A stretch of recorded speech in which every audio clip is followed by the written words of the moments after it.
ሲናን በስተመጨረሻ ፔሊንም ለማናገር ወስኖ ነበረ። እንግዲህ አቶ ሪዛ ደርሶባቸዋል። አሁን ላይ ከልጄ መንቀሳቀስ አለበት፣ ልጄ አጠገብ እንዳላይ በማለት ያስጠነቅቀዋል።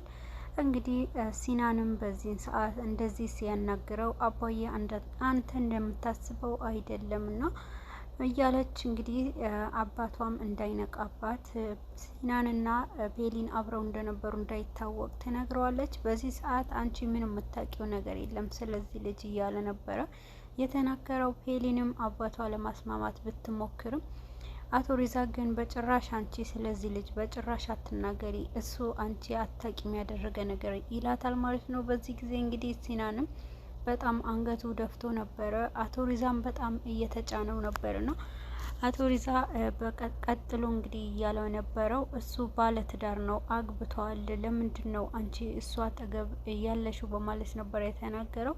አባዬ አንተ እንደምታስበው አይደለም፣ እሱ አላገባም ወይ ምናልባት ተሳስተህ መሆን አለበት እያለ ነበርና አንቺ እሱ ዋሽቶሻልና ምንም የምታውቂው ነገር ስለሌለ ነው፣ እሱ አግብተዋልና ከኡዝ ጋር ከምትባል ሴት ጋር ተጋብቷል በማለት ነበረ እውነቱን ያፈረጠው። በዚህ ሰዓት ሲናን በጣም ደንግጧል። ይህ ነገር ከየት እንደሰማም ሁሉንም እውነት ይናገራል ማለት ነው። የፔሊን አባት የኡዝ ጋር አያቷ አስጠርቶኝ እንግዲህ ከልጄ ባል እንድትርቅ አድርግ ልጅህን በማለት አስጠንቅቆኛልና በማለት ነበረ የተናገረው። በዚህ ሰዓት እንግዲህ ሲናን በጣም አቶ ሪዛ ፊት እያፈረ ነበርና ፔሊንም ለካ የዛን ጊዜ እኔና አንተና ሁለታችሁ ተጋብታችኋል እንዴ ስል ትጠይቃችሁ ምንም አይነት መልስ ያልሰጠኸኝ ለዚህ ነው ወይ? እንዴት አደርገኛለህ ሲናን? መልስ እኮ ጠብቄህ ነበረ እያለችው ነበርና በመሀልም ሲናንም አሁን እኮ ሁሉንም ነገር ላስረዳሽ ነበረ እያላት ነበረ። ምንም አይነት መብት የማስረዳት የለህም፣ ቅድሚያውን ነበረ መጠንቀቅ በማለት ነበረ አቶ ሪዛ ያስጠነቀቀው። ፔሊን በጣም ተበሳጭታበት እንግዲህ ከዛ ተነስታ ከአባቷ ጋር ትሄዳለች። ሲናን እሷንም ለመከተል የቻለውንም ቢያደርግም ግን ደግሞ በመሀልም እንግዲህ ወደ ስራው መፈረም ያሉበት ወረቀቶች እንዳሉበት ፔሊንም እንዳይከተላት እሱ ነገር ያግደዋል። ሆኖም ግን አቶ ሪዛ በጭራሽ ከልጄ አጠገብ እንዳላይ በማለት አስጠንቅቆታል። ፔሊንም በጣም አዝናለች፣ ማልቀስ አልቻለችም። እንግዲህ እሷ ከማዘኗ በላይ በዝምታ ውስጧ ተጎቷ ማለት ነው። አቶ ሪዛ በጣም ውስጡ ከልጁ በላይ እየተጎዳ ይገኛል። የፔሊን ነገር በጣም ከምንም በላይ ስለሚጎዳው ልጁ እንደዛ በመሆኗ አቶ ሪዛ በጣም አዝኖ ነው የሚገኘው። አክስት ሱሄላ እንግዲህ ወደ ነባሻክና ወደ ሲሞሽ ቤት ሄዳለች። እንግዲህ የሄደችው የሲሞሽ ቤት ነው። ሀካን ደግሞ እዛ ቤት ውስጥ አልነበረምና ልጃቸው ከትምህርት ቤት ሊያመጣ ሄዶ ነበረ። ግን ደግሞ ባሻክና ሲሞሽን ወደ ቤት በተመለሱበት ሰዓት እንግዲህ የደረሰባቸው በጣም ከባድ ድንጋጤ ነበርና ወይዘሮ ሱዌላ መናፈሻ እየጠበቀቻቸው ነበረ። ሁለቱም ዘና ለማለት በሚወጡበት ሰዓት እንግዲህ አክስት ሱዌላ ታስደነግጣቸዋለች። አሁን ላይ ምንም ነገር መንቀሳቀስ አትችሉም፣ ሁሉንም ነገር እንድትነግሩኝ ነው የምፈልገው በማለት ነበር ያስጠነቀቀቻቸው። በዚህ ሰዓት የምትንሸኳሸኩት ነገር ምንም አይገባኝም እና እያለች ነበረ ስታስደነግጣቸው የነበረው። እንግዲህ ሁለቱም በዚህ ሰዓት ምንበላው ነገር እንኳን ይዛ አልመጣችም፣ በጣም ከባድ ነገር ተፈጥሯል በማለት ነበረ ባሻክና ሲሞሽም ሁለቱም የተደናገጡት። እንግዲህ ሲናንም ወረቀቱም ለመፈረም ወደ ቢሮ ከሄደ በኋላ በፍጥነት ወደ እሷ ለመድረስ ነበረ እየተቻኮለ የነበረው። ፔሊን ግን ከአባቷ ጋር በመሆን ልብስም ስትሰባስባ እንግዲህ ሻንጣዋንም ክፍሉንም ለቃ ከዛ ወጥታለች ማለት ነው። ግን ደግሞ ሲናንም ከዛ ቦታ ከጨረሰ በኋላ እንግዲህ እሷ ጋር ለመድረስ በሚወጣበት ሰዓት በመጨረሻም እንግዲህ ፎቶ ግዴታ መነሳት እንዳለበት ይነግሩታል።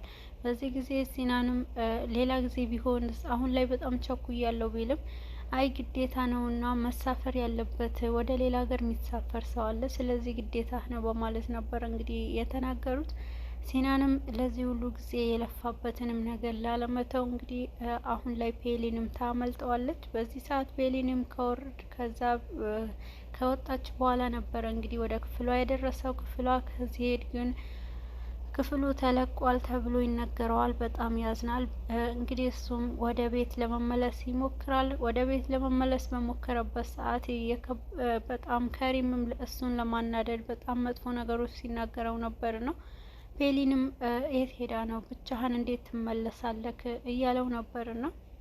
አሁን ላይ በውድድሩ አይተሃል፣ ማሸነፍ አልቻልክም፣ ስለዚህ ዝም በለኝ በማለት ነበረ ሲናንም በንዴትም ውስጥ ሆኖ ሲናገረው የነበረው። ከሪምም እሱ ረስቼዋለሁ፣ ግን ደግሞ አሁን ስለ ፔሊን ነው ማወራው፣ ስታለቅስ ነበረ፣ አባቷ ደግሞ አብሯት ነበር። ስለዚህ አንተ ካሁን በኋላ ለፔሊን ምንም አይነት ነገር ብልክላት አበባ መላክ እችላለሁ በማለት ነበረ እንግዲህ ለሲናን ያናደደው። ከሪምን በተናገረበት ቅጽበት ነበረ በጣም ስሜታዊ በመሆን ሲናንም ከፔሊን አጠገብ እንዳይህ አልፈልግም፣ ፔሊን የኔ ብቻ ናት፣ ሚስቴ ናትና ስለዚህ እሷ አጠገብ ባይህ በማለት ቅጥቅጥ አድርጎ ይደበድበዋል። በዚህ ሰዓት እንግዲህ ከሪምን በጣም ይቅርታ አይደገመኝም በማለት ይቅርታ ይጠይቀዋል። እንግዲህ ፔሊንም ወደ ቤት ተመልሳለች። አክስት ሱሄላ ልጅሽንም ነጌ ስትደርስ ሁሉንም ነገር ታውቂያለሽ እና ስለ ልጅ የምታውቁት ነገር ካለ ለምንድን ነው ደበቃችሁኝ በማለት ነበር የተናገረችው። ከዛ ትታቸው ትሄዳለች። ሁለቱም እንግዲህ በሀሳብ በጭንቀት ውስጥ ገብተዋል። ስለ ሲናን እንግዲህ ሁላቸውም ማሸነፉንም እነ ቡለንት ሁሉንም እነ ካንሱት ሰምተዋል ማለት ነው። በዚህ ሰዓት እንግዲህ እሱንም መጠበቅ ያለባቸው ነገር እዛ ቤቱንም ሰፕራይዝ ማድረግ እንዳለባቸው ይመካከራሉ። ቡለንትም እንግዲህ እሱንም እየጠበቀ ነበረ። አክስት መሊካ እንግዲህ እሷ ደግሞ እዛ ቤት ውስጥ ቤቱንም እንድትለቅ ከተደረገችው በላይ ደግሞ አክስት ሱሄላ ሄዳ ልጅሽ አግብቶ ከልጄ ጋር ለምንድን ነው የማይርቀው በማለት አስጠንቅቃ ስለነበረ በጣም ሀዘን ውስጥ ገብታለች። በዚህ ጉዳይ ደግሞ ኡዝጋርም ስለነበረች አጠገቡ በጣም ኡዝጋርም ተጨንቃ ነው የነበረችው። እና ደግሞ አክስት መሊካም ለምንድን ነው ቆይ ግን በዚህን ሰዓት ይሄ ነገር እንደዚህ እየተናገረች ያለችው? ይባስ ብላ ደግሞ ከልጄ እንዲርቅ በማለት ትናገራለች በማለት ፔሊን ደግሞ ከሱ ጋር ምን አገናኛት በማለት ነበረ በንዴት ስትናገር የነበረችው። እንግዲህ እሱ ጋር ደግሞ ወደ ሲናን በፍጥነት ደውልልኝ፣ መልስልኝ እያለች መልእክት ትደረድራለች። ግን ደግሞ አንዱንም መልእክት አልመለሰላትም ነበርና በዚህ ሰዓት እንግዲህ በጣም ስትጠባበቅ ነበርና ወደ ምግብ ቤቱ ደግሞ ሲናንም በስልክ ደውሎ ሁለንትም ነግረዋታል ለዝ ጋር እንዳሸነፈና እና ደግሞ ዝግጅት አለ ሁሉም እንዲመጣ በማለት ይናገራል። ሲናንም ወደ ቤት ሲመለስ ያንንም ዝግጅት እንግዲህ በደንብ እንደሚያከብሩት ነበር የተናገሩት። አሁን ላይ ሀካንም ከልጁ ጋር በመሆን ወደ እናቷ ስልክ ደውሎ ግን ደግሞ ሲሞሽ እነ ፔሊን ቤት ላድር ነው አልመጣም በማለት ለሀካን እንድትደውል አድርጋታለች አክስት ሱሄላ። በዚህ ሰዓት ግን ሀካንም አንድ ቃል ብቻ ነበረ ተናግራ እንድትዘጋው ያደረገችው። ፔሊንንም እስካሁን ድረስ ፔሊንና ሲናን መሀል ያለው ነገር ለምን አልተናገራችሁም በማለት ሲሞሽንና ባሻክንም እንግዲህ ከባድ የሆነ ጫና አብዝተውባቸዋል ማለት ነው። በዚህ ሰዓት እንግዲህ ሀካንም ተደናግጧል። የምላትንም ነገር ሳንናገራት እንዴት ዘጋችሁ በማለት ነበረ። ግን ደግሞ ልጃቸው የሆነ ነገር እንዳለ ነው የሚሰማኝና ቱርጋትም ትቷት በሄደ ሰዓት እናቴ እዛ ቤት አላደረችም በማለት እንግዲህ አባቷ አይኑ እንዲከፍት ታደርጋለች። ሰዓቱ ደርሶ የሲናንም ሰፕራይዝ የሚያደርጉበትንም እናትም ልጅም እንግዲህ ተሰባስበው ወደ ምግብ ቤቱ ይሄዳሉ። ነገር ግን እዛ ምግብ ቤት ድረስ እስኪመጣ በጣም ተጨንቀው ነበረ ያሉት። ኡዝጋርም እዛ ከደረሰች በኋላ ለቡለንት ሁሉንም ነግረዋለች። አክስት ሱሄላ እንግዲህ እዚህ ቤት ሄዳ ነበርና ስለ ሁለታችን ጋብቻ የደረሱበት ይመስላል፣ ከባድ ነገር እየተፈጠረ ነው በማለት ነበር እነሱም ፍራቻ ውስጥ የገቡት። በዚህ ሰዓት እንግዲህ አሁን ላይ እንደመጣ እነ ሰርካንም ሲናን መጥተዋል በማለት ሰፕራይዙን ያዘጋጁታል። ሲናን ባልጠበቀው መንገድ እንግዲህ ሰፕራይዝ ይደረጋል ማለት ነው። ሰፕራይዙም በሁለታቸውም እንግዲህ ፔሊን እና በሲናን መሀል የተፈጠረውንም ስላልገባቸው ሲናንም ደስተኛ ይሆናል በማለት ነበረ በጣም ደስ የሚል ዝግጅት ያዘጋጁለት።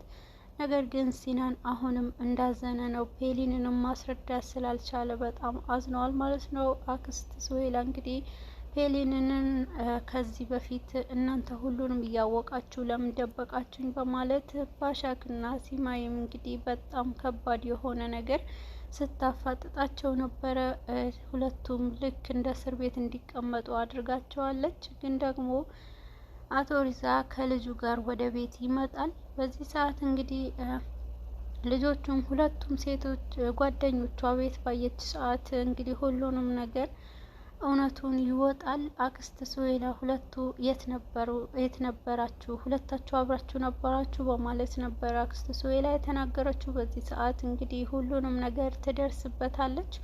ሲናንም አግብተዋልና ልጄ ላይ እየተጫወተባት ነበረ፣ አከሸፍኩበት ውሸቱ በማለት ይናገራልና በዚህ ሰዓት እንግዲህ ፔሊንም በጣም በማዘን ነበረ እናንተም ታውቁ ነበር እንዴ እያለች እነ ባሻክንም በጣም ስትናደድ ስትናገሯቸው ነበርና ፔሊን ከባድ የሆነ ሀዘን ውስጥ ገብታለች። ሲናን ደግሞ ከሷ በላይ እንግዲህ ሰፕራይዝ የተደረገው ነገር ምንም ሊያስደስተው አልቻለምና ለምንድን ነው ያዘንከውና ይሄ ሁሉ ነገር አሸንፈህም ይሄ ሁሉ ነገር ተደርጎ ለምን ደስተኛ አልሆንክም እያለው ነበረ ጓደኛው ቡለንት።